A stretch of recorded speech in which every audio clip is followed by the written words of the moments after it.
Okay, we're going to call our meeting to order. Start off with the Pledge of Allegiance. I pledge allegiance to the flag of the United States of America and to the republic for which it stands, one nation, under God, indivisible, with liberty and justice for all.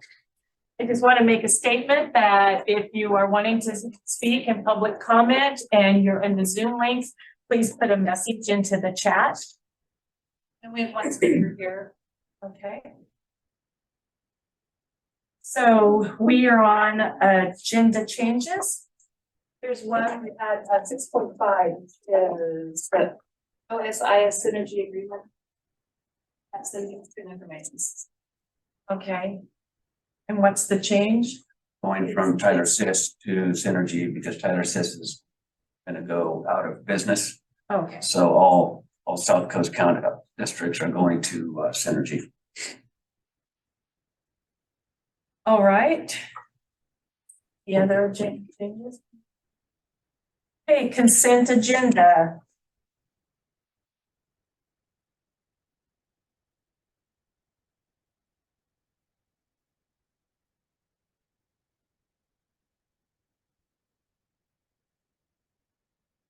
All the time. Okay, I have a motion to accept the consent agenda. A second. I have a second. Is there any discussion? Okay, I have a motion and a second to accept the consent agenda.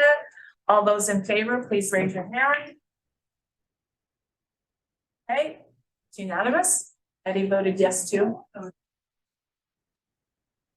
Okay, we're at public input. Jenny, is there anyone online that wants to speak? I do not currently have anything in the chat. Okay. Brian Hockett. Oh, before we start, I'm going to read our statement. Okay, board policy states speakers may offer objective criticism of district operations and programs, but the board will not hear personal complaints concerning school personnel nor against any person connected with the school system. The chairman will direct the visitor to the appropriate means for board consideration and disposition of legitimate complaints involving individuals. Members of the public may address the board for up to 3 minutes. Occasionally, the board chair will respond immediately to questions and comments. However, on most occasions, the board chair will instruct the superintendent or designee to gather information and report back. Please understand if a question or comment is not addressed during the meeting, this does not indicate lack of interest on behalf of the board, but a desire to gather as much information as possible to respond in the most helpful manner. Okay, Corinne, 3 minutes. Thank you. Thank you to the board for having me. Corinne Hockett from Sixes, Oregon, and I'm a mother of 3 in the district. I am coming to you today with an offering, with an observation, and with a little optimism, I hope. It hurts me to say that we do not have a music program. However, music is not extinct within our schools. I have come to offer a curriculum on how to listen and understand great music to have the district use as they see fit. Hopefully, a teacher will find something within this helpful. I have been very optimistic with the karaoke and the other ways that the school does include music, even though we do not have a music program. There are teachers trying very hard to include movement, melody, and music theory. And I believe that our math teacher fully grasps how music theory includes math. I have seen our art teacher include music within her videos on artists in their biography, how they worked with music, translated that into color, shape. I have seen other classrooms choose to include music in what they call their calm and focus period. And I have seen how music has inspired my now 6-year-old to count by fives, well into triple digits. I hope that the board will recognize that STEM is very important and critical to future careers. However, we are training our children for careers that we cannot fathom in this moment. And without MEAL, we are not serving our students a full meal. This includes music, emotional awareness, artistic awareness, and leadership opportunities. I would encourage the board to look at what are the job description that states exclusively for music and how that could be broadened to include all of the other creative aspects. I hope this is helpful. I hope that you guys are able to come together to offer our students more creative opportunities and to know that there is music alive in the school. Thank you. Okay, Fran. Okay, our next speaker is Phaedra Foley.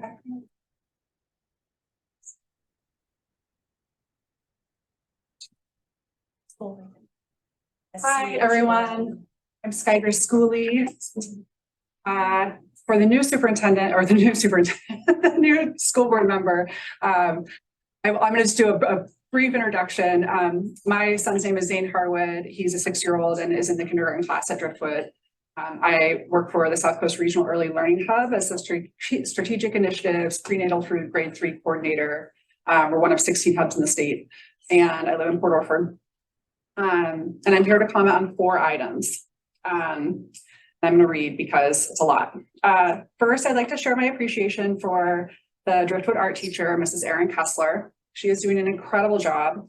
My kindergartner showed very little interest in arts and crafts at home before Mrs. Kessler started teaching. Now he comes home every day from school and draws and creates art based on what he is learning in her class. Mrs. Kessler is also a musician and plays music with the kids in her art class. I strongly encourage the district to retain Mrs. Kessler. I've heard a rumor that the district wants to replace the art class with a music class. I think this would be a mistake and disservice to our children. And I think that Corinne Hockett more eloquently explained why. Second, I am concerned about what happened on the 100th day of school assembly. For one, I did not have any idea an assembly was taking place. And I thought we were going to start receiving notifications for assemblies and speakers. During this assembly, I believe the students who didn't receive 90% attendance were publicly humiliated and shamed for something that they don't have control over. Children are not responsible for getting themselves to school. Parents and caregivers are. This approach to publicly award and praise students who attend 90% of the time and shame the rest of the kids is appropriate. I encourage the district to reassess the policies for rewarding students with high percentages of attendance. Third, I would like the volunteer policy to be reviewed and revised. My understanding is that this policy hasn't been updated since 2004. There are several volunteers who would like to volunteer at recess. There seems to be issues of bullying that occur at every recess that are not being addressed by staff. My son has come home and cried nearly every day this school year because of what happens on the playground. I personally know a family that takes their children to Ocean Crest, partly because of the bullying on the playground at Driftwood. Part of what might help prevent the playground bullying is having more volunteers with the kids during recess. Lastly, the community and parents were surveyed in the fall, yet we have not received any survey results. One teacher told me they saw a summary, but critical comments they knew were made were not included. I know from experience that Google Form surveys can be manipulated by the owner, and I'm concerned about that. And the bottom line is, why haven't the results been released? Thank you for your time and consideration. Thank you.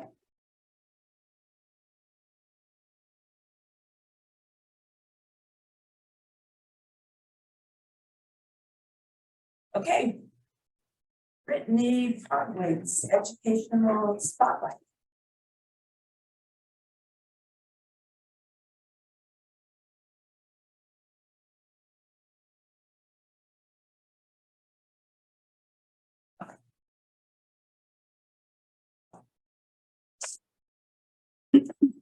I'm not sure why that's not showing. Well, hi, everybody. So my name is Brittany Pogwis. I am the community liaison here at TCJ, and I'm also the after school program coordinator. I'm here today just to tell you guys a little bit about the after school program and some of the events that we've done so far in my employment here. I am also doing a lot of community engagement and family engagement events that I'm not going to talk about today, just because I really want to focus on the after school program and the kids by themselves. In the future, if we want to talk about any family engagement, let me know and I'll come back. So, okay. Just to start, I want to say I love my job. Okay. I love that I am able to be creative and offer a variety of different programs to our students. I love that I can introduce new things to the students and they can also feel safe, excited, and welcome to attend the programs, even if their peers aren't or their best friends aren't attending. I want them all to feel like they can attend and have someone that they have a familiar face, but also can go and do new things and not be afraid to do so. So I'm super appreciative that this position exists. Even if I didn't have it, the fact that someone else had it as well, I think it's super important for our students. So here are some of the flyers that I've created for different programs that I've done so far. And I'm just going to highlight a few. Okay, so custom t-shirts. So here are some photos from the events. So custom t-shirts, this is a program that I offered last January at Pacific. I had 31 students sign up for this program just at Pacific. So that's 7 through 12. The students were able to pick a pre-created design with their own vinyl color, their own shirt color, their own layout, and they also pressed their own shirts. I did create the designs ahead of time just because a lot of students don't know how to use Adobe right now.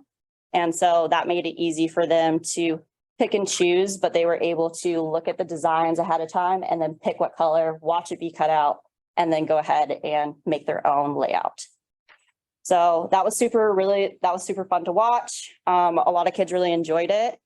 One thing that we kind of struggled with during this program was the fact it was during basketball season. So as a lot of you guys know, a lot of our students do 3, 2, 1 sports, and it takes up a lot of time.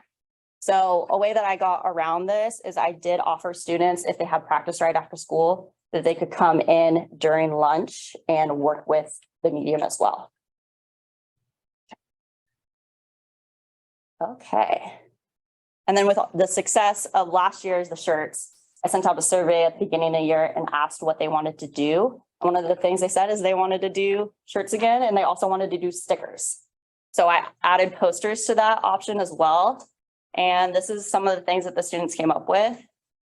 We started off with stickers, and it was a event that was a 2-day event. And so I think I had, let's see here. So I had 8 students create their designs and walk out with at least 4 of their own stickers in those 2 days. So having the roll-in printer down in the media lab. You guys want to see, you can come over here so you can see the screen better. Yes. That's a lot of information. Sorry to interrupt. It's okay. I'll try to move the screen for you. It's very, she's done a It's lot of very work. cool. Yeah, Yeah. it's, the students did a really good job. And Brittany. Oh, yeah. Of course. Sorry, Brittany. Oh, it's okay. Interrupt you. Well, I'll just go back a little bit. So shirts and then the stickers and the posters. So the stickers, we did a 2-day. And then after that, students kept coming up to me in the hallways asking when we were going to do it again. So I went ahead and we did design lab. So we were able to do stickers, shirts, or posters. And they were super excited about the posters. So I was able to do 3 events for design lab so far, all within this month. And we have designed 12 posters. So students walked out the first one, 6 of them walked out with a poster that day. Super impressed with that. And then we have shirts and stickers designed, but not printed yet. So be on the lookout for those. Rock climbing. So this is another one that I offered last year that we had a lot of success with that I wanted to highlight. I was able to work with Mountain Sea Fitness, the gym down in Port Orford, and I had a membership to the gym, so I knew how great the rock wall was. And I went to the owner and asked him if he'd be willing to let the after school program come and climb on his wall. So he agreed to that, and we went ahead and offered it first to the high school, where I had about 12 students come down for 2 days and climb And some of them were real monkeys, climbing up really quickly. And then we also offered it to 3rd through 6th graders. This program served 52 students and from 3rd to 12. So very successful. I am hoping to do this again this year. Again, it just is landing in that perfect spot in between basketball, track, and the end of the year. And then I'm also hoping that if I get my van license in the future, that we could take them to do a college tour and do top rope as well. So a lot of possibilities here. Okay, so this was a fun one that we did at the beginning of this year. So this was blanket making, a little bit different than the other things we've done so far. But I remember when I was in high school, I received a blanket like this for one of my senior nights for volleyball, and I used it my entire basketball season. And I had it all the way up until I graduated college. So I really wanted to offer that to the students here as well. And Carrie was able to do that with the students. So we bought different fabrics that they were able to play around with what colors they did, and they put together blankets. So, and I think that 11 students attended this one. Okay, some programs to look forward to. Eagles in the Kitchen. We heard a little bit about the surveys at the beginning of this year, and students at Driftwood want after-school programs. They really, really want after-school programs. And I think 80-something%, if not higher, said they want cooking or baking. And so Kristen and I talked and we figured out how to do that. So originally we only opened this up to 15 students because I would be doing it myself with one other helper. I have 45 students signed up.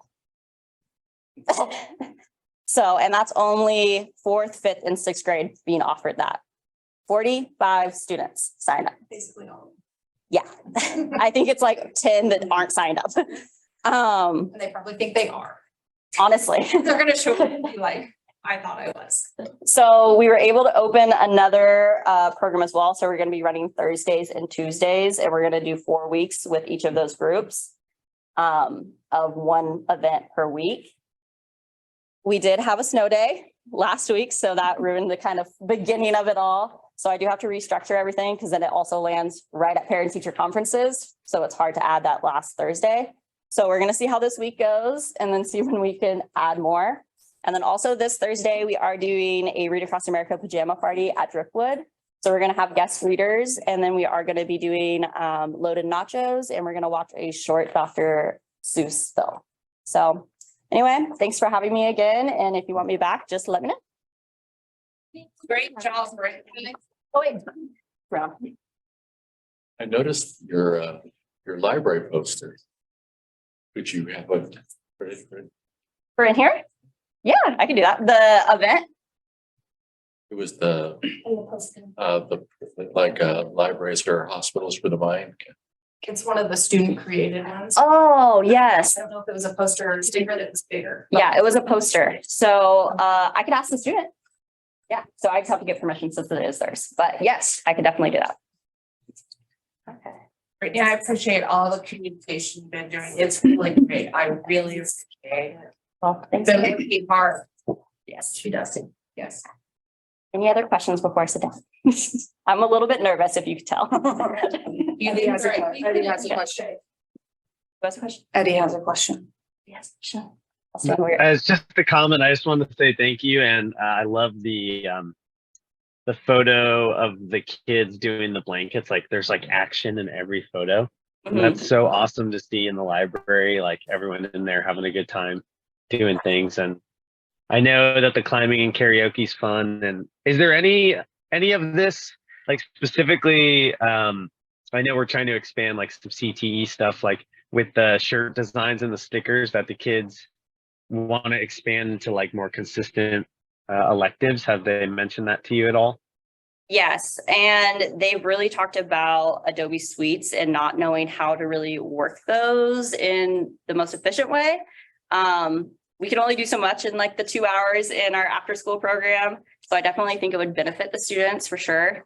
And then also the big printer, it takes a lot to learn how to operate that, and consistency is a huge thing for that. So to keep our equipment running well and being able to use it consistently, we have to use it. So. I just needed Wait, to raise, wait. oh, sorry. Point of order. Yes, sorry. Was someone before me? I got excited. I just need to clarify, Yes. is she your partner? Oh, in this sorry. Presentation? I won't speak. No. I'm not important. I got excited. So, okay, then I'm sorry. No, I appreciate it. Thank Okay. you. I know you got excited. It's very exciting. So I did ask her if you were her partner. I gave her a chance to let you speak. I don't know how this works for me. I'm not her partner. No. I think it would be great if we could get some posters out in the community, Mhm. you know, especially like with team schedules on it. You know, even if we could advertise these extra things that are happening in the school, because I think it's important for the community. You might get somebody who's really great at something in the community saying, hey, I could teach this in your after school program. Yeah. So, you know, if we could just try and engage the community or just show up what you've done. Mhm. You've accomplished a lot already. Yeah. You know, I just think it'd be more kudos for you because you Mhm. worked really hard. Yeah. And I want people to appreciate that. So as a follow-up for that, are you meaning like doing like a monthly, hey, look out for these events? Or are you talking about post-event recaps? Well, even like if we could get posters out in the community that have the team schedules on, especially during basketball, because we have a lot of community members that come. Yeah. And it's nice for people that aren't connected to the school, if they see it in the community, then they'll be aware of it. But like for track season, if we got one out, we only have one home track meet, I think. So if we, you know, did a poster with the team and said, hey, come support our one home meet, I think it just might improve, you know, engagement. But it would be nice if you don't have to do it every month because I know that you're busy, but like if you have a big show, just like your cooking class, if you just did a poster that had pictures from that and said we had 42 students sign up, I mean, that's like incredible. Mhm. So it just would help educate the community about there's other things, not necessarily just parents, but other community members that, you know, don't hear things about the school. No, I think that's a great point. That just wondering about as far as like, are we promoting it like, hey, everybody watch for this? Or are we saying, hey, we did this awesome thing, look at it? So that's kind of my clarification there. Well, it's But- up to you. Because we can do both. Yeah, we could do both. Yeah. And you know, like I said, even if it's just, you made a poster with pictures of showing the activities. Mhm. Because it sounds like you're not having a problem advertising it to our students because your attendance is wonderful. But, you know, then, you know, if people were able to see, it just brings a lot of good communication and attention to the school. Brown, did you have something? I have some questions. Okay. How are the kids, what's the baking experience like? What are they doing? Okay, so we haven't done it yet for Oh, okay. Driftwood. So we were supposed to start on Thursday, but then due to the weather, we did not do that. So I wish I could give you guys a little bit more of like, hey, we did one and it went great. But so far, we don't know yet. Currently, what I'm planning is we do a together activity as a whole group where they're separated into groups of 4. And then we're gonna make for the first one homemade meatballs and we're doing a pasta night. Okay, so it's homemade.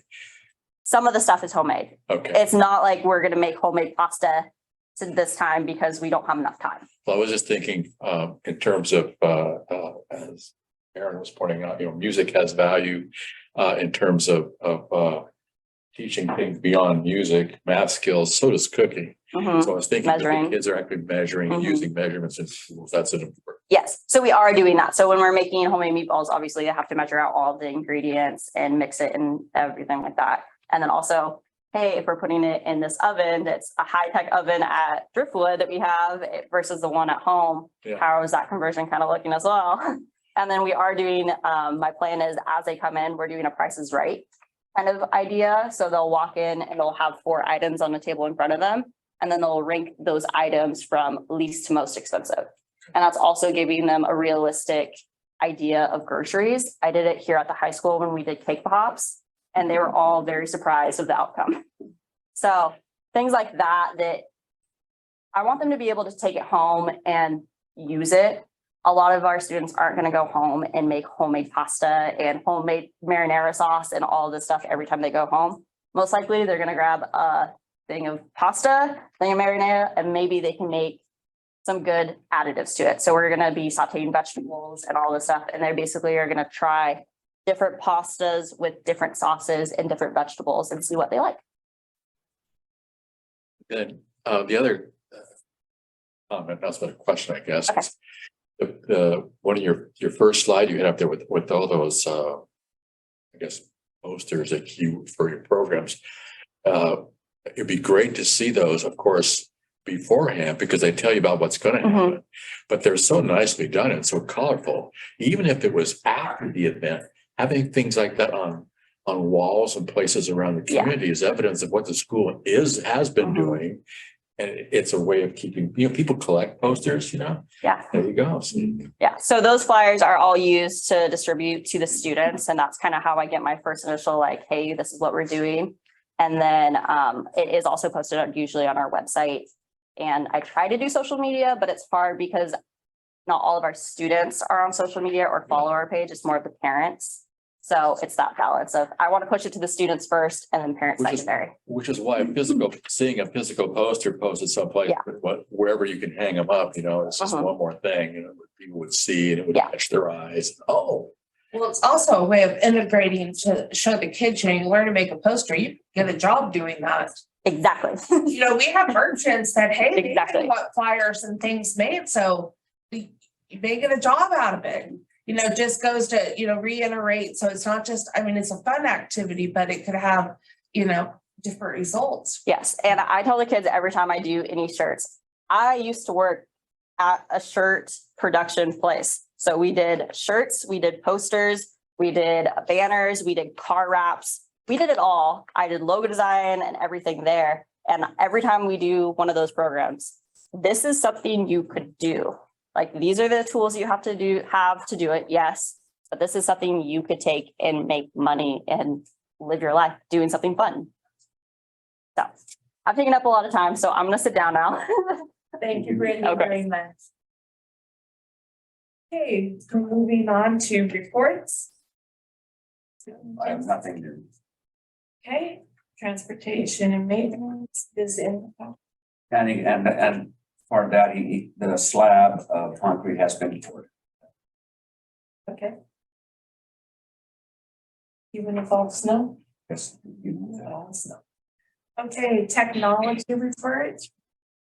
So as you guys heard at the start, we are looking to do a switch from Tyler Sys to Synergy. Tyler Sys is, as Steve said, going out of business. The actual parent company isn't going out of business. They're combining with another one and sharing a client base. They're just no longer supporting student information systems. They're going to keep their financial software side of it. So we are going with most of what the Southern Oregon coast is going with. We have a project manager that's been assigned to us. I am also going to be working very diligently with Myrtle Point and Powers school districts and hopefully their IT staff to get this stuff going. I have already told Synergy and our project manager that I'm willing to spearhead this thing if need be. So we are kind of, because we are so fresh into Tyler Sys, a lot of people in the area have gone through these growing pains with us. We only had Tyler Sys for 4 years, 5. So it's still fresh. The switch from before, it was brutal switching. It is not easy switching a student information system. It is going to take a lot, not only from staff, but administration and everybody else. So I'm hoping that we can get everything sorted out in district and get things on the right path. We will be training with Myrtle Point and Powers as well. We have not gotten those dates yet. As soon as we get those, we'll let our staff know. We are also going to be getting, we have access to a training portal our first year that staff can use to watch recorded training videos and to continue training or to learn to do things that maybe weren't in the initial trainings. After that, we have access to that, but I will be paying to extend to that access, which is something that a lot of 1A or smaller school districts in general tend to do. It helps with when you have staff turnover and that kind of stuff. Instead of trying to train somebody while doing your full job, you can say, hey, these are the training videos. You can go sit through and get all the same training we got. So, and those training videos are kept up to date, so they will probably learn tricks that we didn't get to learn. So beyond that, we are expecting a shipment of Chromebooks any day. I don't know when they're coming in because of the weather.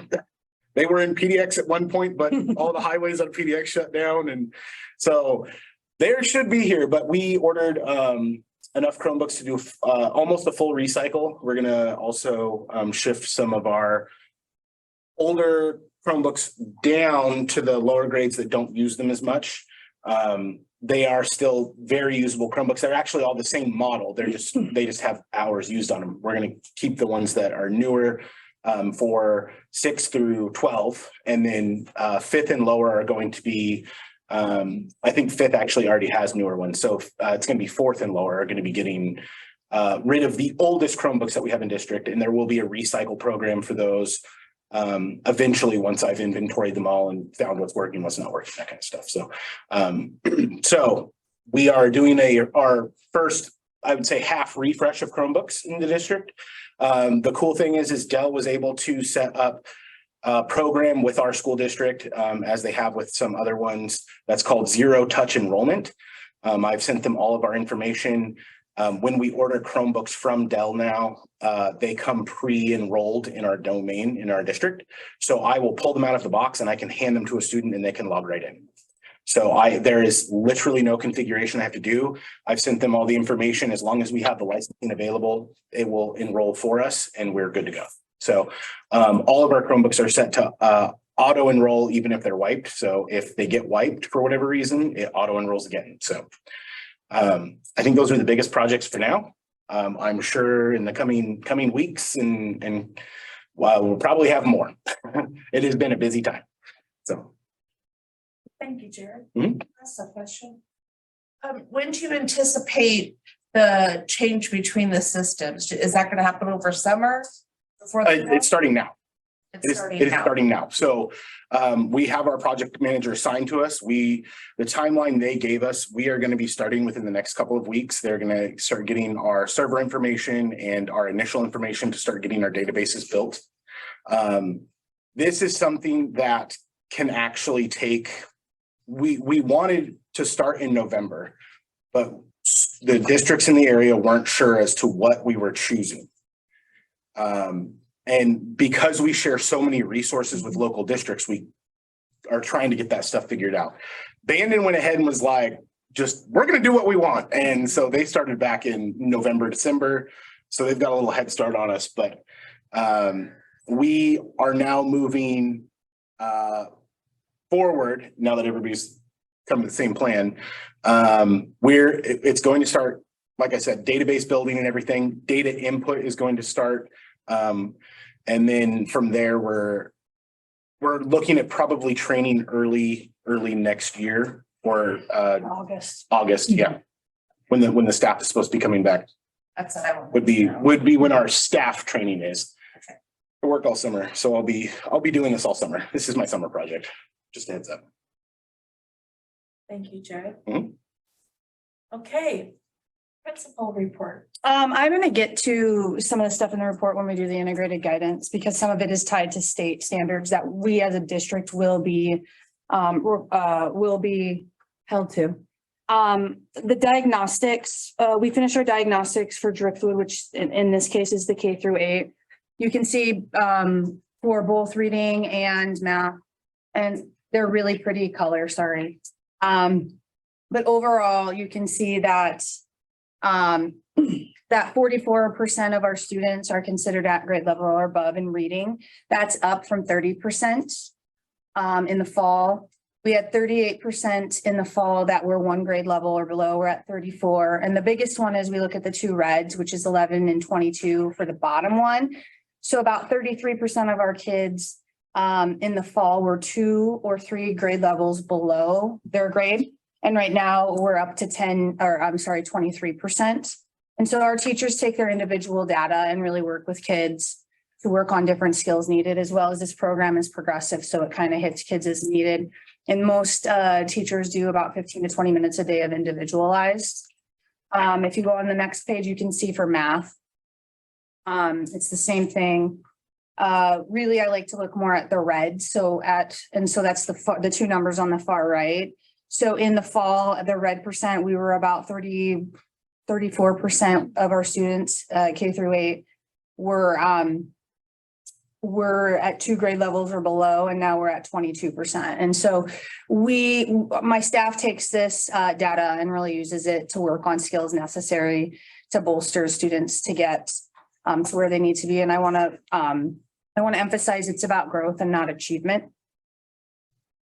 We want our students to grow. If they were all at grade level, we wouldn't be having some of the mandates that we have coming down from the federal and state government. So we really do push on growth. This year, this year they added the high school. So Mr. Taylor's been piloting to see a diagnostic to see where the high school kids are at. And we decided to do 9th and 10th grade. So at this point, 36% of our students are on grade level or above, 23 are 1 grade level below, and then 42%. Yeah, 42% are 2 grade levels or below. And again, we're talking about 9th and 10th graders. And so this is going to really help Mr. Taylor kind of tailor to what he needs to do to help with those particular standards. And again, this is 9th and 10th grade. So it's specifically the integrated 1 and 2 math classes that he's working on. And then on the back page, I did a grade analysis for PHS grade 7 through 12. Every semester, I do a transcript analysis specifically for 9 through 12 students to see where they're at in terms of graduation requirements. And so I thought it'd be interesting to take it to grade analysis, to do an analysis of D's and F's. And you can see, D's are not spectacular, but they are passing and they do get credits in the state of Oregon. So approximately 18% of our students had a D, 2% of our students failed classes, and then 9% of them did D's and F's. And then overall, when we had multiple F's, only 4 students out of our 7 through 12, so it's 86 students had multiple F's, which is really great. And you can see a majority of that is really, it's kind of in the 8th, 9th grade level, and then our juniors. So we're really going to kind of work to support those students to ensure that they're getting credits, especially at the high school level. So that was an analysis that I did for my staff. And then some of the other stuff that I had in my report will come into the integrated guidance because, like I said, the state is going to require our district to set goals. So there is some metrics, and so we'll talk about that when we get there. So Kristen, the paper says this is for 7 through 12. Is it 9 through 12 or does it include? It includes 7th grade. Okay, I just wanted to double check. Thank you.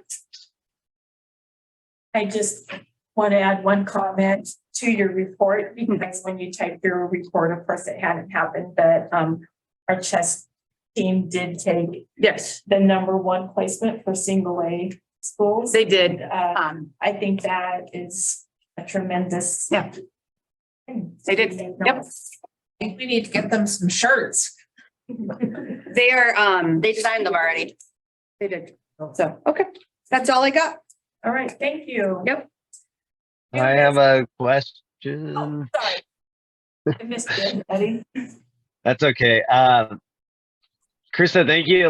It's really exciting to see the aptitude come up for the Driftwood kids. And I'm just wondering for the math in the upper grade levels, as someone who the only class I ever failed in high school was called integrated math.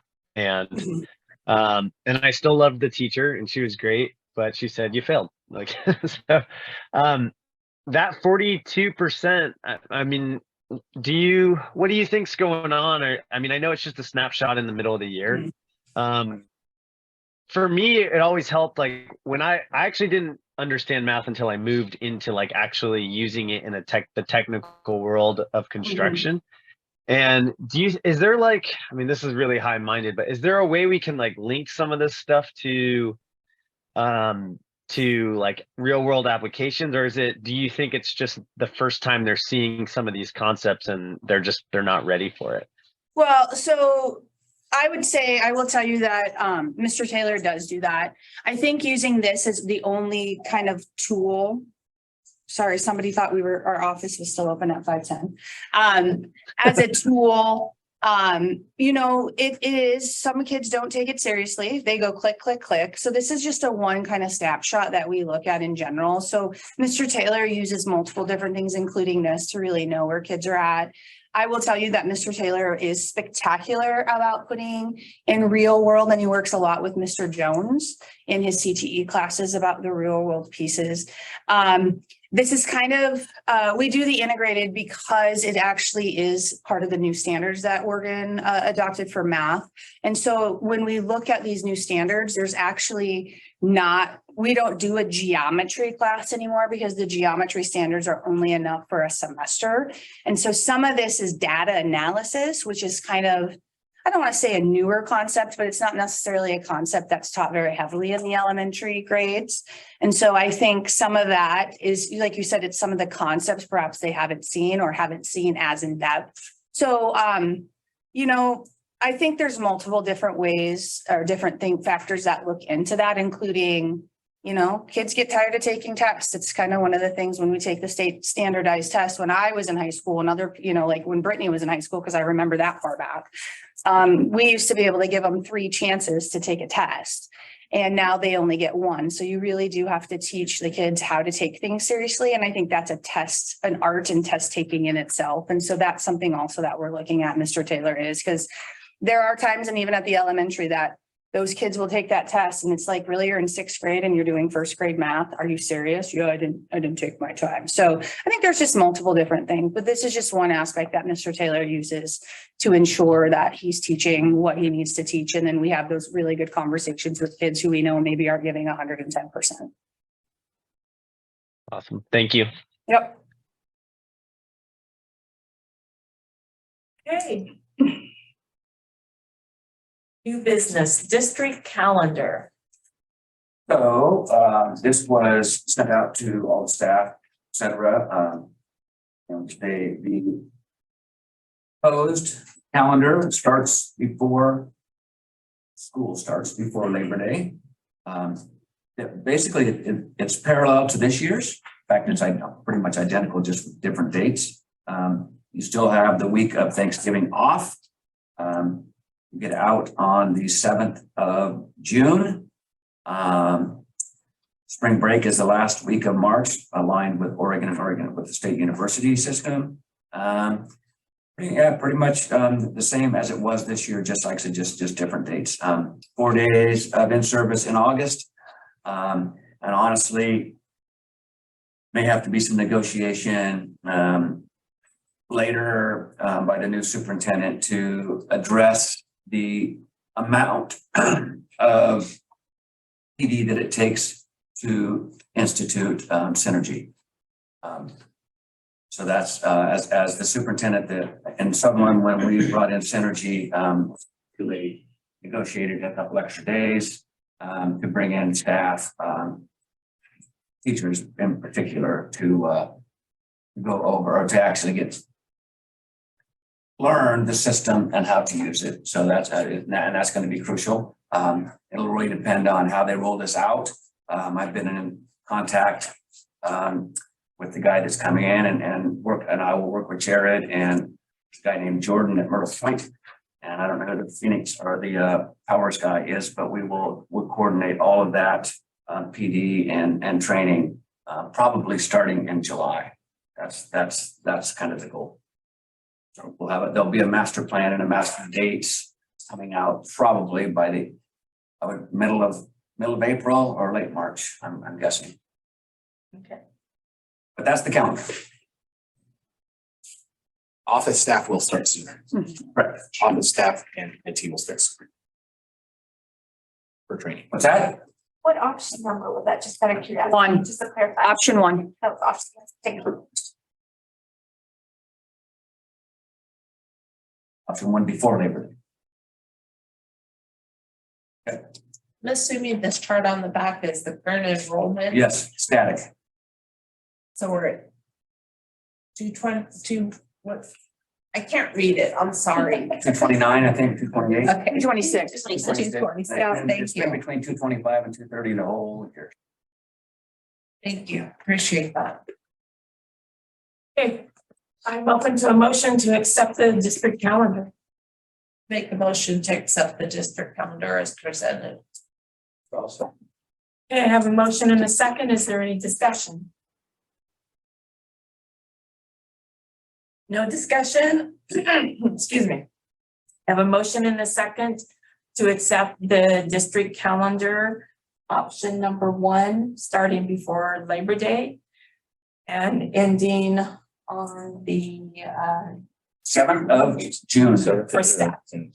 Okay, all of those who approve, please raise your hand.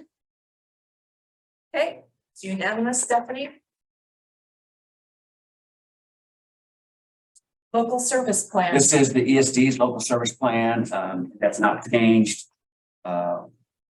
It's knowing that the core areas have not changed, but the core areas that we received, and what core means that all of us receive it in the actual service district. Admin and support, technology, of course, because we do a lot of our streaming stuff to us, special education and school improvement. Those are the core benefits and services that we receive from the ESD, as does all of the other districts. The flex or the menu services is what we then decide that we need that other districts may not. For example, we have, I think, a 0.2 or 0.3 school psych, whereas some districts may have a 1.0 or 1.5 school psych. And then we may have a 0.5 speech therapist, whereas other districts may have 5 or 6 speech therapists in their district. So those are the services that we actually order from the ESD, and those are according to what we need. And right now we have a lot of life skills students, so we're paying out quite a lot of money to ESD for life skills are cost more than, and they're not cost effective, but it is one of those things. But we pay approximately $35,000 per kid to the ESD for that support, for that service. But then we get quite a bit of that, not all of it, but we get quite a bit of that reimbursed. We pay it out first and then get reimbursed later. So that's how that works. But this is the service plan for 2023-24. All right. That needs a motion. And that needs a motion and approval, yes. I make a motion to approve the local service plan for the South Coast ESD for the school year 2023 and 2024. Okay, I have a motion. I have a second. Second. Okay, so I have a motion. I have a second. Is there any questions or discussion? This essentially the same as what. Always, yeah, it is exactly the same as last year, yes.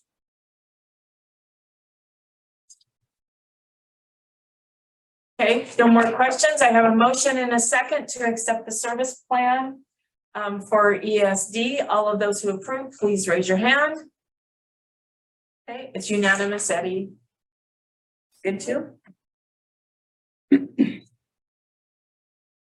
Okay, next up, approve the integrated guidance plan. So I'm going to turn this over to Krista and Amanda. But basically, this is the plan that consolidates the SIA. We talked about it before, the SIA grant, the Measure 98 grant, the Perkins grant, EIC grant, or that's which happens to be Blue Childhood. So those grants are all consolidated into one. And we had put a plan together. And the dollars that, if you look at the dollars compared to our SIA plan and our Measure 98 plan, et cetera, we have not moved the dollars. They're supporting the same systems. They're supporting the same people, the same FTE, So we have just basically diversity, put it all into one. So it's now one plan. It is a 5-year plan that is reevaluated annually. But I would like to thank Krista, Amanda, and Ashley for all the work that they have put in putting this thing together. I can tell you that we're one of 2 districts that has a plan in place at this point in this county or in this area, in this ESD. So I would have to attribute that to the hard work that these guys have done for us. Go ahead. Okay, so I'm going to present a kind of our application and the process behind it, and then we'll talk about our next steps. So here's what we're going to go over: the purpose, background, content, planning team, planning inputs, overview, and then what's next. So the purpose for us is to really share what was prioritized given the range of input, to explain how the plan was developed, to hear additional feedback from the board. Now it's been developed, and we do have to have board approval before ODE will accept it. So this integrated effort was a response to requests from educational leaders and state legislatures. And ultimately, they wanted to combine processes for community engagement, needs assessment, planning, budgeting, and evaluation for 6 programs. And then ultimately, and I would disagree with this third thing right now, it might later, it's designed to reduce burden and redundancies and improve the framework. Hopefully it will reduce the burden next year, but who knows? So these are the 6 programs that we combined. It's our High School Success Act, which is also known as Measure 98, the Student Investment Account, which comes from the corporate taxes, the Continuous Improvement Planning, which every district is required to do every other year. It kind of got off because of COVID for us. I believe our last one was 1920, and I went to work on it last year, and they're like, don't. Career and technical education, which is Perkins and career pathways. Every day matters, which is our attendance, and that's part of one of the goals that the state is going to require this the district to uphold. And then an early indicator and an intervention system, they call that EIIS, which really goes things like attendance, 9th grade on track, different indicators. So ultimately, these 6 programs are coming back in. They all have these common elements. And then their goals would be, how do we get a well-rounded education? How do we advance equity? How do we engage our community? And how do we strengthen systems and capacity? So again, these are the summaries of them. You can, I don't want to read them all, but you guys have them. If you would like to see this, we also are able to give that out to you all.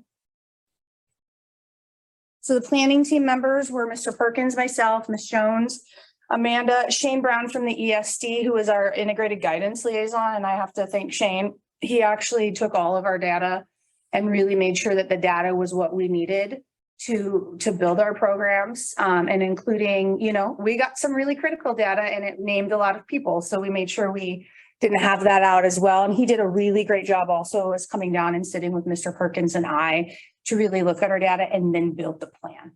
And then thanks to the staff committee and parent advisory committee for helping us with the survey and really telling us what questions we should look at. Required of the planning processes. So we had to have an equity lens. We had to do community engagement. We didn't have to do tribal consultation due to the numbers. We didn't hit the threshold needed.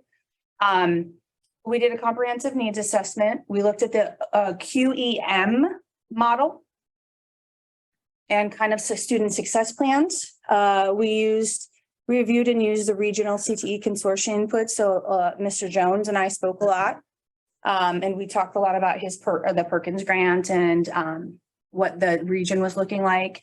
We looked at potential impacts on focal students tied to planning decisions. And we'll talk about our focal students groups in a minute. And then we really had to develop this 4-year plan we have to do clear outcome strategies and activities. And when we talk about outcomes, we are going to have to set goals for the district, and those goals will have to be approved by ODE. And so there are 5 areas that ODE is expecting us to send in targets for. And if they don't like our targets, they will come back and tell us what our targets will be.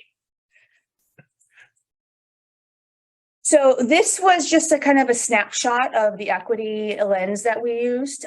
We had this document, and Mr. Perkins, I think it was from ODE, and this is just kind of the questions that we went through. So this is just a snapshot of this document. So who are the racially, ethnic, and underserved groups affected? What's the potential impact of the resource allocation? Is the decision being made ignored or worsen existing disparities or produce other intended consequences? How does the allocation advance opportunities for historically underserved students and communities? What are the barriers? How have we intentionally involved stakeholders who are also members of communities affected by strategic investment or resource allocations? How do you modify and enhance your strategies to ensure each learner and community's individual and cultural needs are met? How are you collecting data on race, ethnicity, and native language? And what is your commitment to P through 20 professional learning for equity? So those are the questions that we really went through as we built this plan. Now, I will tell you, for us, our historically underserved is students with disabilities, which include IEPs and 504s. It was really hard when I spoke with Shane. For us, our race is so small that it's really hard to be like, and here's for one student. So when we know that we have a huge population of students who are considered like in the poverty level, for lack of a better term, they live in that low socioeconomic. So that we didn't necessarily consider as one of our focal groups. Our focal group for students who have disabilities. So 504s or IEPs. So some highlights from our community. I did put what Shane had written, and these came from Shane on what each group that we surveyed. So we had 40 survey responses from community members. We had 21 survey responses from staff members. Out of that 21, 67% were certified. So those were teachers. 14% were classified. So those were BIAs or bus drivers, and 19% were non-union employees. We had 57 survey responses from students in grades 4 through 6. We made a decision that we would not survey K through 3, just because sometimes it's really hard for them to really kind of understand what you're getting to. So we chose 4 through 6. 82 survey responses from students in grades 7 through 12. And I will tell you, this was like a 94% response. We only didn't get the kids who weren't there that day. And this was like a 95% response. So we got a pretty good response. We did 42 survey responses from families of students in grades K through 6, 23 survey responses from families of students in grades 7 through 12. I'd like to thank Brittany because she actually called every single student whose family who was on an IEP 504. And we did do students of color because it was greater than it was like 12. And she called every single family and this was like probably a good 40 and made sure they took the survey. And if they didn't, she did it over the phone with them. If they wanted to. If they wanted to. We are not making anybody take these. If they want. And there were some who didn't, but there were a lot who did. So we wanted to make sure their voice was heard. And then we also work with the CT Regional Consortium, and the coordinator, Mr. Jones, goes quarterly to meetings. And then Mr. Stallard, myself, and Mr. Jones get emails in regards to different programmings and ideas. So additional data. So in your packet, I want to point this out. You have our data, Port Orford-Langlois School District data. And this is straight from the Oregon Departments of Ed for the 5 metrics that we will be held accountable for as a district. Those metrics are the 3rd grade reading, 9th grade on track, 4-year, that should say not attendance. I can change that. 4-year graduation rates, 5-year graduation rates, and a regular attender. So those should say graduation, I'm sorry. Regular attenders in the state of Oregon are students who attended 90% of the days or more. And that is a metric that the district will be held accountable for.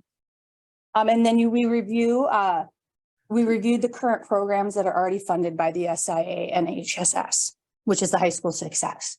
Now, just to point out, with the HSS money, that money can only be used for programs for grade 8 and above. So we cannot take high school success money and be like, let's do kindergarten transition. It has to be grade 8 or above. So real quick, before I go back on this, I will be working with ODE in the next 2 weeks. And these are also really pretty colored. And they gave us our For example, the first one that comes about is the four-year graduation rate. They gave us what our four-year graduation rate was. And based on all of this data, so like on average, over from 2016 to 2021, our average graduation rate was 78.3%. So that's the four-year graduation rate. So ODE will now ask us to now set targets for the next 5 years based on this. And not only targets in general, but targets overall for our focal groups. Okay, so if you, and it breaks it down quite a bit. It's very interesting because if you go to, like, for example, you could see four-year graduation rate by race or ethnicity, you can tell we only have two groups. And so, you know, we have, they're groups where we have all, and then you break it down into white. They don't give the second group because if you have a focal group that's less than 10, ODE will not release that data because it could become identifiable. They also break it down more into, you know, do we have emerging bilingual, detention or incarceration, foster care, homelessness, mobility, poverty, migrant, recently arrived, students with disabilities. So they pretty much give us really great data. Then we go to the 5-year completion rate. So students who didn't do in 4 years, what's our percentage that they finished some or high school diploma in 5 years? You can see for us, our average is 84.6%, which is actually our averages, I will tell you, in the graduation rates are on par or higher than the state averages. So we'll have to set goals for that. 9th grade on track. We'll have to set goals for that. You can see our average over the past 5 years is an 86.9% of our 9th graders, which I'll be honest with you is usually about one kid who's not on track for graduation. We go then to regular attenders. Our regular attenders, you can see overall, our district average is 73.7%. And they're going to ask us, which is higher than the state, or actually lower than the state average, higher than our region. But they will ask us to say, what do you predict your regular attendance rate to be? They have it broken down by grade over time.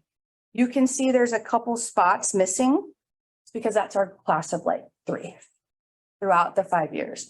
But you can see, like, for us, our grades K through 5, and then our 9 through 12, I mean, we're below the 80%. Our grades 6 through 8 have the highest average regular attendance rate at almost 80%. But the K through 5 is a 73%, which I think ties in really well with our 3rd grade reading, because we all know that if you're not at school, sometimes those skills don't get there and you're lacking. And so you can see, for example, and it's been really hard since COVID, but you can see, for example, our kindergarten rate on average of attendance is 61% of regular attenders. So on average, only 61% of our kindergartners have been coming to school 90% or more. So you can kind of see we are going to have to set those targets. 7. And then the last one would be our 3rd grade reading proficiency. That is found through the taking of the statewide assessment. They don't take that data anywhere else.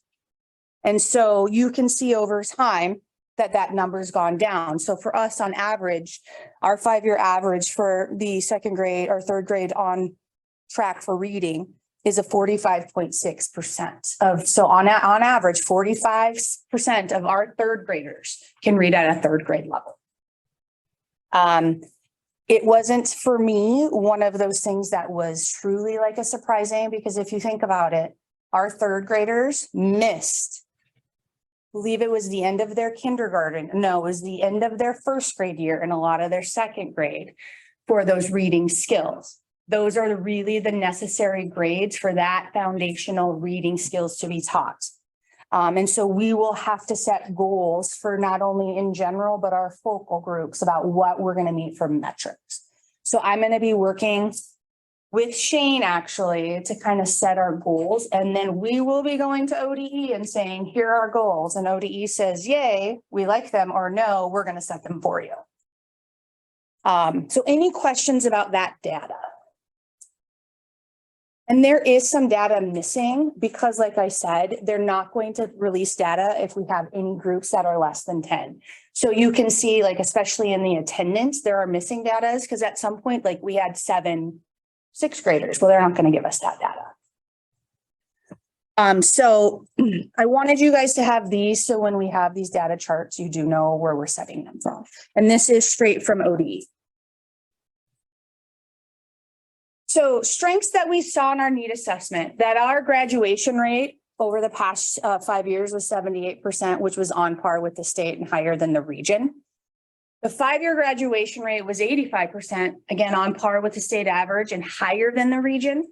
The 9th grade on track is 87%, which was higher than the state and the South Coast averages. Our regular attendance rate on average was 74%, which was on par with the state average and higher, but still 74% is not spectacular. 88.4% and this data comes from our needs assessment. So 88.4% of our K through 6 families feel welcome at Driftwood. 82% of our 7 through 12 families, our 7 through 12 grade families feel welcome at Pacific, and that's straight from the data. 87.7% of grades 4 through 6 students like having time each week to discuss feelings and how to treat each other with respect. 92.5% of our 7 through 12 grade students say it's important to learn about different careers and what is needed to be prepared for those careers. And the community still believes that our strength lies in small class sizes and our school community in general. Yes. Why would we have, what is the circumstance where you would have a 5-year graduation instead of 4? Is that someone who does a first year of college? No, it would be like somebody who didn't have enough credits. Okay. And maybe, and I'll be honest with you, I'm not really sure how they like find that because every time I've been here, I've had almost everybody, but it could be somebody like, for example, left here and then like didn't really we didn't really know where they came up, so they don't fall off our data rules, and then all of a sudden they do. It's Okay. very interesting. I'm not really quite sure, but that's where we go. But it would be somebody who did not finish in the normal 4 years. Okay, all right, thank you. So some needs that came out was the district's regular attendance for grades K through 5 has decreased between 2021 and 21-22 by 12%. Grades K through 5 are huge because we know that's where the foundational learning for reading happens. The district's 3rd grade reading scores have declined over the past 3 years. Again, a lot of COVID. They weren't in class.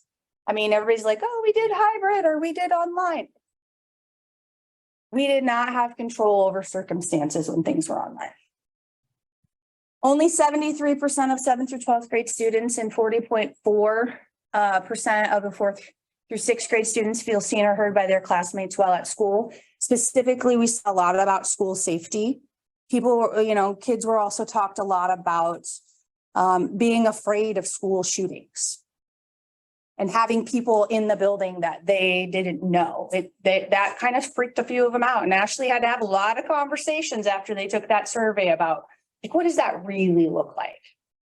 Students and staff identified wanting more opportunities to interact positively with each other outside of the classroom. 7 through 12th grade students identified a need to find ways for less scheduling conflicts so they can take more elective courses. Both student surveys, both the 4 through 6 and the 7 through 12, indicated the want for more after school programming. Families, community members indicated the need for more school engagement activities. Staff, families, and community members indicated the need for continued trauma-informed training. And there was a continued need for kindergarten transition programming for 4-year-olds. So those were, the needs that came out of our surveys. So our plan, so these priorities emerged. We want to ensure success for all students. We want to increase our attendance incentives and supports for students and families. We want to be able to increase CTE dual credit and college and career readiness opportunities. We wanted to provide opportunities for student, family, staff, and community engagement. And we wanted to provide effective socio-emotional learning opportunities that meet the need for all students. So these were kind of when we got these priorities. Then this is where the outcomes come. So if you take this, this packet that you were handed out, it's at the top, integrated guidance, planning, and budget. You can see on the second page, it talks about outcomes and strategies. So our intended outcomes, which the state is making us do, is that we're going to develop a system of supports for social, emotional, behavioral health for all students K through 12. We're going to plan and implement a program to increase mental and physical health supports, as well as help be a liaison between families and services within our community and region. Plan and implement programs to help support families and students in engaging with school and activities. Work with community partners to improve relationships. Implement program to track student attendance and academic engagement. Ensure that all student groups have equitable access to participate in dual credit and CTE courses. Work with college and community partners to provide a variety of post-secondary opportunities and experiences. And if the snow would quit snowing, Mr. Jones, hopefully we'll get to go to one on Wednesday, but you know. And then ensure that all families with pre-K children can access programs that promote kindergarten readiness. Please note, it does not say preschool because ODE will not pay for preschool. ODE will specifically allow us to use this money for kindergarten readiness. That's why it is only 4-year-old, but they will not pay for preschool. That's why you see us calling it kindergarten readiness, because we use the word preschool and Steve got a nice long email.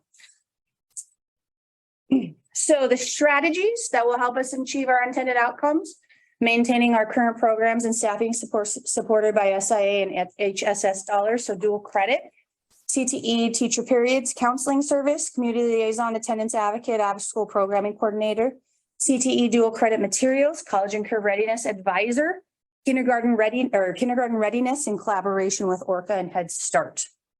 And we're also looking to increase support for counseling services and attendance advocate, staff PD for trauma-informed practices. So I want to show everybody on our website. I'll fix that, I'm sorry. Pardon? I did not fix that, I'm sorry. Yeah, but fix it. But if you go to our website, if it pops up someday. Oh, there we go. I think I have to, what do I have to do? New share. Yeah, your slide, you have to. Yeah. There. So under our district, you can go to integrated guidance documents and you can see our application that we will submit to ODE. And so you can click on it. It pretty much says everything that I just put on the slides, but you can click on it. Again, thank you to Shane Brown. Shane sat with Steve and I for 3 hours and typed and said, you do more, think about all the stuff you do and what else can we add to it? And then the budget that you have in your hand is also there as well. Okay, so I'm going to pop up the budget.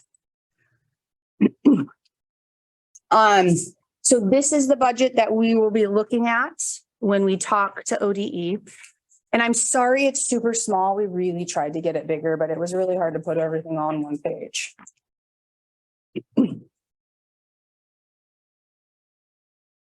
So again, here's our planning strategies that I went over with you all. Pardon? You can zoom. Yeah. So this is our budget for next year. And you can see when you look at the outcomes and strategies, you can see it's tied, or each proposed activity is tied to an outcome and strategy. So I did not make these Excel spreadsheets, so you have to kind of go back and forth. But A1, our activity for A1 is develop a system of supports for social-emotional behavioral health for all students K-12. So A1 would be paying for a school counselor plus their benefits. Then A2 would be plan and implement a program to increase in mental health and physical health supports, as well as help be a liaison. There's the in-district travel, professional development trainings, and purchases and supplies for an SCL program. So this was how we kind of created. So as you can see here, I wouldn't really worry about this stuff. This is more Amanda. Like codes and like how we can use it and things. But you can see how much each activity costs. You can see that for the EIISX activity budget, ODE only gave us $653.22. So we're going to purchase the Oregon data suites, which brings all of our data into there and will give us reports about how is our attendance, daily average attendance, per grade overall, Are we looking at need support? So we could say if this kid has a lower daily average attendance, how is his ninth grade on track? Is that something the school needs to be aware of? Or how is the reading assessments overall been each year, and how can we tie that into attendance or things like that? So this is what, and Steve, if I'm correct, this is the proposed. Those numbers could change based on the biennium, but they won't change a lot. Measure 98 won't change much. I think that's pretty much set in stone. The SIA, which is tied into the corporate income tax, looks really good, but in the estimate a couple weeks ago, but I'm not sure. And this actually represents less than we received last year.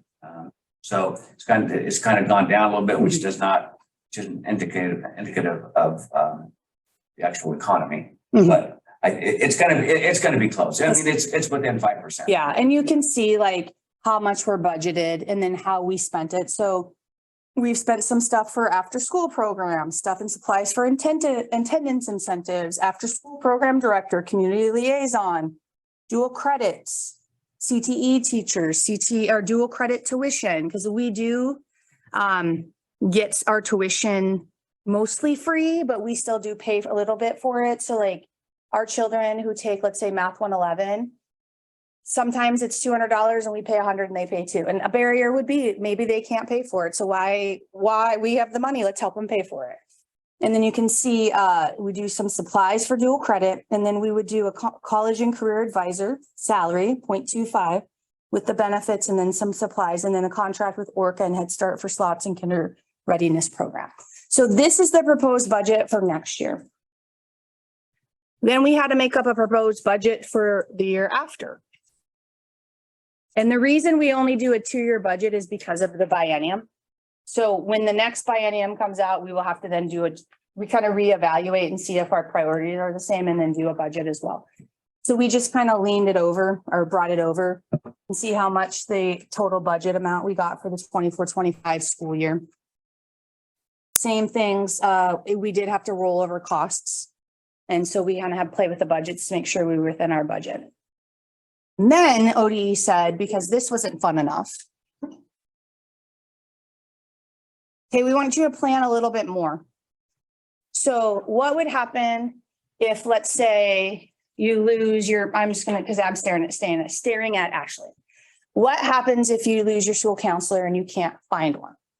How else would you spend your money? So we had to literally think, like, how else would we spend our money? Because if it's over a certain percentage, we have to then come back to the board with a new budget and then go to ODE and say, here's our new budget. So they're like, just like reach for the stars and have this down. And then, you know, if you have to change, then you don't have to go through this process again. So we talked about hiring, you know, like contract, you know, if we were to lose Ashley, contract with local mental health providers to provide counseling services at the schools. Hire a librarian assistant to work with staff in local city library to provide more services. Hire a math teacher, provide more opportunities for dual credit. Hire a science teacher, provide opportunities for more dual credit. Hire another CTE teacher because maybe we want, you know, a different CTE program. You know, provide career exploration classes for students in grades 7 through 12. Purchase new equipment for CTE. Hire an instructional assistant who is trained in behavior management for a reset room. Supplies for a reset room. Behavioral training if we needed a reset room. SEL curriculum, because if we don't have Ashley to teach it, it's going to now have to go back into the teachers. So now you have to provide another SEL curriculum that's teacher friendly. And then provide online tutoring access to all students to help increase academic success. So if we lose stuff out of our budget, now we have different things that we can pull in and not have to go through this whole process again. Any questions about the budget and how we yes, I agree. Amanda and I sat for a while. We had multiple different copies. It was like real one, not true, you know. So any questions about this? I can't see Eddie on the screen, so I don't know. Eddie, do you have a question? You good, Eddie? I don't have any specific questions for the tiered planning and anything. I just for board comments later on, I just want to have maybe begin a discussion for the board on like how we handle, because there were a significant number of comments about bullying. So And I think that really goes into the STL. I also want to remind the board that that bullying sometimes is used in different contexts. So we have to remember that. So I think when we talked about this bullying, we talked about how do we bring it into an STL curriculum. Or Yeah. on recess duty. Which, well, I put, so our recess is broken up K through 2 and 3 through 6, and there's 3 to 4 people out there, which is more than 1 to 20. So these are where you can find these documents. But it's like I said, I showed you on the website where you can go. So tiered planning, I went through that. That is if our budget doesn't work out, this is kind of what we would think that we would do. So how the state understands success. We're going to do longitudinal performance growth targets. So those are the ones that I have to sit and look at our data and say, what are we going to look like in the next 4 years or 5 years? High school success eligibility requirements. Rob has CTE Perkins performance targets that he's working on hitting. We have progress markers. We have local optional metrics. We do quarterly and financial reporting. So Amanda has to literally give them their budget. We in fact just got an email that was like, hi, we need more stuff. And it's not just like, here's our budget. It's like, here's what you spent and how are you doing towards your goals? And these goals, like I said, we can set, but if ODE doesn't like them, they will tell us, nope, here's what we're going to do. Auditing and then performance reviews. So ultimately what the state is asking us to do is take these targets and we have to fit, here's the state average, we need to be above it. And the idea is that state average is going to go up every year.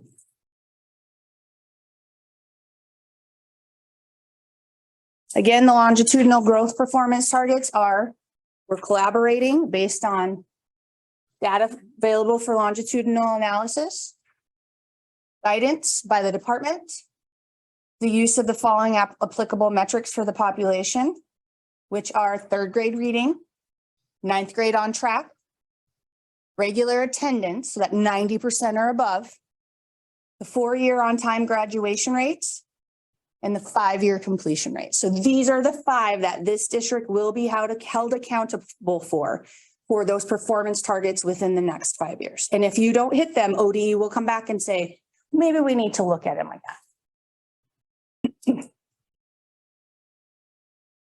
And then we could use other local metrics, but we're so small, like that's a pretty good local metric or pretty good metric for us to be working on.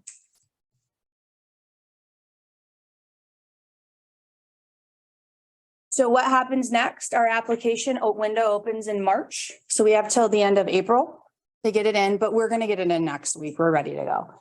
ODE reviews it. Then they send it on to peers to review it. And then in the end of June, they're going to be like, great. Or they're going to come back and say, nope, we don't really like it. Let's do it together. And here are your marks to hit. And they are going to ask for the 5 marks. We can add more, but ODE will ask us for the 5 marks. So again, those 5 metrics of the regular attenders, 4-year graduation, 9th grade on track, 3rd grade reading, and 5-year completion. So that was me talking a lot. Any questions or comments?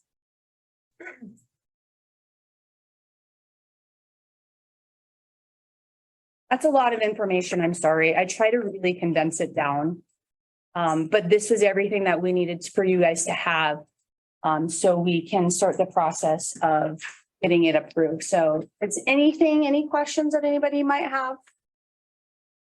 Hope the attendance would improve after kids get their immune systems back. I know that the younger kids, they've just been sick an awful lot. And the thing is, and I don't necessarily disagree with you. And people have, well, it's an excused absence. ODE doesn't care. Whether it be excused or unexcused, they consider it an absence. And so 90% for us, and you look at our our school calendar, we have 173 student contact days. So that's like 17 or less days absent. So that's not, I mean, that's not, that's a lot. That's not a small amount. Yes, and so that is 90% or above. And like I said, ODE doesn't, like, we've had kids in the hospital and we're like, what do we do? And they're like, well, they're absent, you know, so then we have to look at other ways to code them that will help us, but it doesn't matter. I mean, it just doesn't matter. You know, we get a lot of people, well, it's an excused absence. It doesn't matter. It's an absence. And so ODE really wants us to work on that. But what is our, Chris, I'm ignorant of like, why is budgeting tied to attendance specifically? Like, what's the metric on that? Because for me as a parent, not just a school board member, like, my child's gonna get a lot more out of like going on a trip and us doing something that's like socially active and having some type of curriculum. Like, we'll ask our teachers, like a 3-day weekend is going to be as educational as like those 4 hours on Friday where she goes to school. And so, I know we're stuck in it, but like, why do we do this to ourselves? Maybe you don't have the answer. I feel very conflicted about the attendance side of things. Well, I think when you look, we also have a board policy about compulsory attendance and it's tied to an ORS. And I think that's just something that the state requires. It's a law. And so because it's a law, the legislators have said attendance is important. If we're going to pay for this education, we want the kids to be in where we're paying for the education. And so, it isn't, I believe it's an OAR and an ORS. And if you look in our district policy, there is a compulsory attendance law that talks about that, but that really is a state driven piece. And that's not something that we can say, oh, well, we want to drop it to 80% because of what you say. And I don't necessarily disagree with you, but the state sets that metric for everybody. Yeah, I know there's nothing we can do. And it's just frustrating, so I know there's no answer. Yeah. I mean, and that's just, it's kind of, and that would be something perhaps that people could, talk to their local legislatures about. So any other questions? Great work. Thank you. Amanda and Ashley really did a lot of work with us. We did a lot of budgeting. And so I appreciate all the hard work. I appreciate Shane Brown. He spent a lot of time with us. He did a lot of our data disaggregation to really make sure we're getting the right data we needed to ensure that our plan was driven in the right way. So I appreciate all of them. They really did work really hard on it. Thank you very much.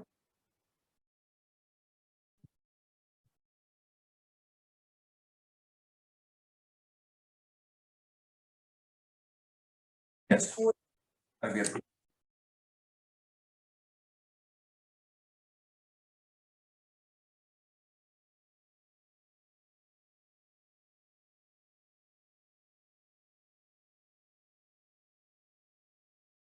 He's a great executive. Second. Any discussion? Eddie, did you get to ask what you wanted to ask? I didn't hear, there was, the audio dropped out. I'm sorry. I have a motion and I have a second, and now we're in discussion. And I just wanted to make sure you would ask the questions that you wanted to ask. This is a motion to approve the integrated plan. Yes, I agree. No additional questions at this point. All right, at this point, I am not sure if I have to, but I do want to be transparent. And so in this budget, it does talk about kindergarten readiness with ORCA and Head Start. And I am employed by ORCA and Head Start, although I don't receive any money directly from this, but I will be abstaining from the vote. Robert has a comment. Just that, timelines and whatnot may have precluded. I'm not sure. I'm just asking that, and maybe in the future, this is a lot to absorb and improve in one, furious 20-minute presentation. Be nice to have a little more time to be able to go over this stuff and. I mean, you could go over it. We just have to have it approved by the March meeting. So if you wanted more time, you could table it and look at it, but it has to either be approved or denied by the March meeting, which means then after that, ODE will come in and say, what do we need to do to get it done? I think, no. I'm not suggesting that. Okay, no, I'm just saying that would be the, Next time around, if we're reviewing this next year, it'd be great to start the review process a little early, so we. I will let ODE know that. Okay. Okay, I have a motion, I have a second to approve the integrated guidance planning and budget. And now I'll take the vote. All of those who approve, please raise your hand. Eddie, Okay, I have 4 approved, 1 abstain. Okay, negotiations. That's just informational. I, both classified and certified license will be opening contracts this spring. I am going to defer to my successor. Because as most superintendents do, they don't usually negotiate their last year out.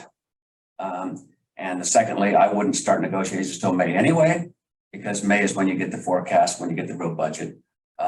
If the budget comes out earlier, which it won't, we will get, basically by May 15th, we'll have an idea of exactly where the budget's going to be next year. I will work with the replacement closely to get them up to speed as to what direction we have gone in the past and help out any, if needed. And if that person wants to start negotiations before they actually are contracted to be the superintendent, then I can assist in that situation. So I just wanted you to know both, but there will be both classified and licensed negotiations in the upcoming months. Okay, OSIS synergy agreement approval. So that we just need the approval that we are to the agreement that we have, basically we're in. Now we need the approval to actually go forward. And for ODE as well. And for ODE Yeah, as well. because we're gonna try to use ESSER money for that. So that's the second. Right, right. I make a motion to approve a new agreement with Synergy Student Information Systems as presented. Have a motion. Do I have a second? I'll second. I want to see the teachers trying to do it with a clay tablet and a sharp pencil. Okay, I have a motion and a second to approve the OSIS synergy agreement. Is there any discussion? Seeing no discussion, if you agree to approve the OSIS synergy agreement, please raise your hand. Okay, it's unanimous. Okay, we have no old business, no reoccurring business, no first reading, so we're on second reading. All is. That's things. Yeah, and the medication. Yeah, and then. Mandated.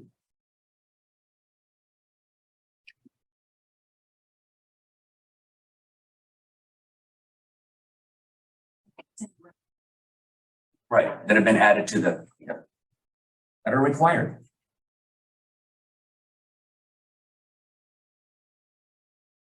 If they don't lie to get registered with them.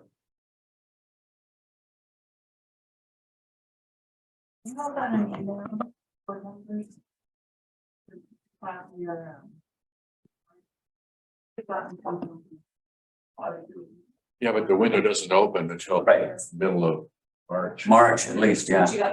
Yeah.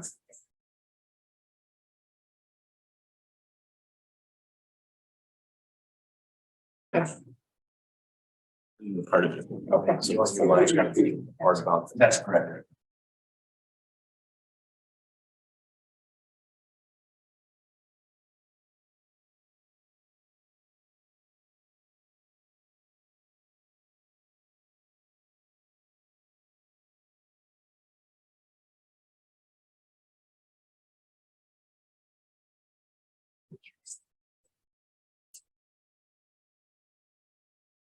Can we keep our focus on what we're doing here and then you guys can talk? So we just need a motion to approve these second The reading second ones. reading policy. I'll move that we accept the second reading policy for the ethics. EDSA. Want to do the other one too? The one for medication. And look at that one yet. It's just changing the Narcan. Yep, adding Narcan.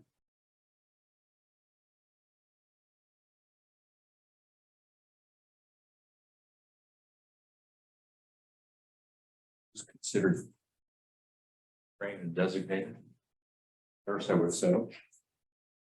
And trained by a nurse, yes. We talked about it at our first reading. It was, Lena trained all the administration office managers and Miss Jones.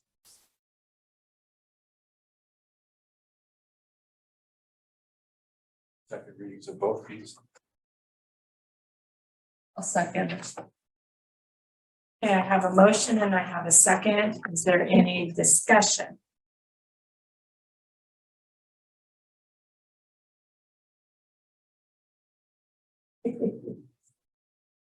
Okay, seeing no discussion, I have a motion and a second to approve the second reading. All of those who agree, please raise your hand. Okay, unanimous. Okay, and board comments and reports. Just want to remind everyone of the meet and greet that will be held at Driftwood School on Wednesday night, 6 o'clock. So please come. And other than that, I'm open for a motion to close. Did Eddie, I did want, Eddie wanted to bring something up. Oh, I'm sorry. I did just want to, can you guys hear me okay? Yeah, I did just want to read directly from some of the information that Krista gave us in the survey, because there's really good concrete descriptions in there from students. So on the school safety side, I understand bullying can mean all different things, but students said they're concerned about I don't feel safe and comfortable because the students can and will be bullying and making kids unhappy or something. The teachers don't notice what is happening, which means it will be more than likely to continue. And they said, I think we need an assembly to address people making fun of people's sexual orientation and gender, because I've been seeing quite a bit of it, and derogatory terms towards LGBTQ plus community and joking about disabled people and racism and slurs. People are not feeling safe at school. And then the last one I'll read just says, I think those are the major ones. I mean, and there was some other really positive stuff about like trade schools and wanting more electives, but I think I have heard from students directly and from some parents and from some teachers that in our middle grade levels, some of the bullying is quite bad at our school. And I don't know what to do about it. I'm not saying I want to make a decision or anything, but I think as a board, I don't know what we do. I don't know what the behavioral status is of students or anything like that. You know, it always leads to something else, but it is of real concern to parents, and it's concerning to me. And with a daughter in school, I hear it as well. So I don't know if we can come up with a committee to start looking into this, or, you know, more things that we all have time for, but it's just something to think about for a future discussion. I think so too, Eddie. And, you know, it's one of those things that I think as we move forward and we've talked about looking at our school vision, that this is one of the things that would come up in that discussion is what is our vision for our school and our playground and our kids' feelings of safety. And I don't know what the rest of the board thinks, but to me, that would be something to be discussed in that work group and stuff, is that whole issue as part of our vision for our schools. don't you think, or what do you think, or? Yeah, I think I'm not an expert on behavioral issues and why specific kids are acting out or what the responses should be. I just know that it's really impacting the ability for, it's making it so that our staff sometimes has to spend much more time being a peacemaker and a behavioral mediator, and then the kids who really are willing and want to excel are losing out on a lot of things in the classes. And that's, with such a small school, it's like really easy for kids. It's really easy for kids to excel, but it's really easy for us to overlook them and let them slip by. And we just can't afford to do that.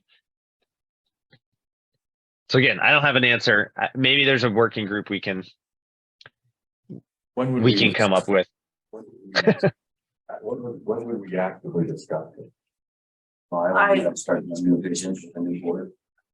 I would say that, we need to get through the superintendent search, and then we're going to need to have some time to clarify with the new superintendent what the expectations with him are. And at some point, we're going to have a clear vision of what we want for our district, because that's going to direct what we're expecting from our superintendent. I think we need greater understanding of what's meant by the term bullying. Okay. Yeah, because there's a legal definition of bullying, Yeah. and then there's mean-hearted and mean-spirited. And Yeah, that's true. That's true. They've been talking about mean-hearted and mean-spirited. And those are my two terms. I don't know what the legal. Pretty much the nature of older elementary and certainly middle school kids. I mean, how would you even think about trying to eliminate or even reduce some of that, unless you're going to talk about a program where we try to talk to students about developing inherent self-worth. Do we have, it also comes down to the nature of like, what is the way we discipline and teach? Like, is there a discipline policy that includes suspension and expulsion, or do we just pull kids aside and say, don't do that again? I don't know what I don't know what the administration is doing, because that's their purview. And I'm just hearing it from the community that this is going on. And so I'm not saying there's anything there's wrong with the way it's being run. I just, when I was growing up, if you did things, you got suspended, and I'm sure that still happens, but I don't know. I don't know if that's happening. I know that there's a lot of laws that come down from the state about suspension and expulsion, and especially anything that occurs 5th grade and younger. I know it's a long process in those laws. I don't know everything about it, but I know there's a lot of laws about it. So, well, perhaps it would be worthwhile to look at the policy, what the policy is about bullying and things, so that the board is educated on what we're doing. So if we get approached by people, we have some knowledge of it. yes. Yeah, that's a great point. It's definitely incumbent upon ourselves too. So I'm going to look into that. That's a good point, Julie. Maybe a part of this would be provide. I suppose it exists presently, but maybe because people aren't just using it. One thing to have people talking in the community about, well, my kid's been bullied, but if they come in and have a specific conversation with us about exactly what happened. Well, that's what I'm thinking. If we can find out what the policy is, then when people approach us, then we can direct them to what the next step is if that's happening. Yes, because our thing is it's not our lane. I know. To do that and stuff. So we can get training of where to refer people to go. But we want to make sure that our policy is clear, that no bullying is allowed. I think that's where we need to start, because that is our job to dictate the policy. And so if we could get a copy of it and we could review in the next meeting or in the one after that, about the policy and look and see if it's relevant and if anything needs to change. Or then at least all the board members will have read the policy, be updated on what it says, so that when somebody comes to you, you can say, well, the first step is you need to go to building supervisor, building principal. So, you know, whatever the step is, I just think it would do good for everybody to know what that is. And that's something we should ask Stephanie.